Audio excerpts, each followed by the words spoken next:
Hello दोस्तों, welcome to channel on एमक्यूर्क। आपका मेरे इस चैनल पर स्वागत है। विषय सामाजिक विज्ञान, वर्कशीट नंबर 12, कक्षा 10th। संघवाद। संघीय व्यवस्था में केंद्र और राज्य के संबंध संवैधानिक प्रावधानों के अलावा भी बहुत सी बातों पर निर्भर करते हैं।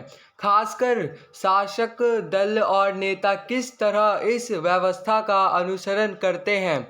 काफ़ी समय तक हमारे यहाँ एक ही पार्टी का केंद्र और अधिकांश राज्यों में शासन रहा। तब राज्य अधिकतर सबसे स्वायत्त अधिकारों का प्रयोग कम ही करते थे।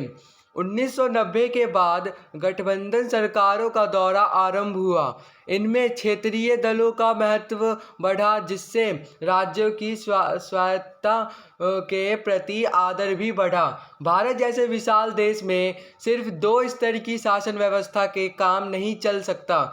इसके लिए शक्तियों का विकेंद्रीकरण आवश्यक है। जब केंद्र और राज्य से शक्तियां स्थानीय सरकार को दे दी जाती है तो इसे सत्ता का विकेंद्रीकरण कहते हैं। 1992 में संविधान संशोधन के द्वारा शासन व्यवस्था के स्थानीय स्तर को संवैधानिक रूप से मजबूत बनाया गया। इन्हें गांवों में पंचायत और शहरों में नगर निगम या नगर पालिका कहा गया। आइए इनसे रिलेटेड कुछ प्रश्नों को सॉल्व करते हैं। तो पहला प्रश्न है,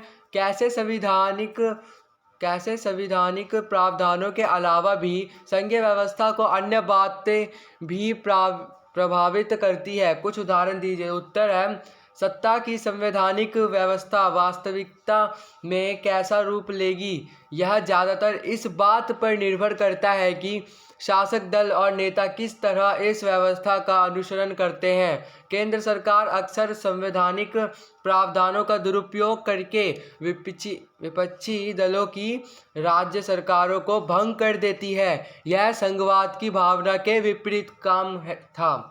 प्रश्न नंबर 2, राज्यों की स्वायत्तता के प्रति आदर का भाव बढ़ा है, इसे आप जरूरी क्यों मानते हैं? उत्तर है, राज्यों की स्वायत्तता के प्रति आदर का भाव बढ़ा है, इसे हम जरूरी इसलिए मानते हैं क्योंकि 1990 के बाद में से स्थिति बिल्कुल बदल गई थी। यहाँ पर अब प्रमुख राष्ट्रीय पार्टियों को क्षेत्रीय दलों सहित अनेक पार्टियों का गठबंधन बनाकर सरकार बनानी पड़ी, जो जनता के लिए बहुत ही ज़रूरी साबित हुई।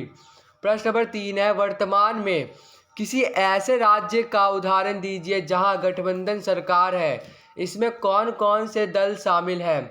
उत्तर है, महाराष्ट्र। वर्तमान में वहां गठबंधन सरकार है, जहां पर शिवसेना, कांग्रेस तथा एनसीपी दल शामिल है। वहां के प्रमुख उद्धव ठाकरे जी हैं वर्तमान में। प्रश्न नंबर 4 है, सरकार सत्ता का विकेंद्रीकरण करना क्यों जरूरी होता है या क्यों आवश्यक होता है? उत्तर है, यह इसलिए आवश्यक होता है क्योंकि इसमें जो छोटे छोटे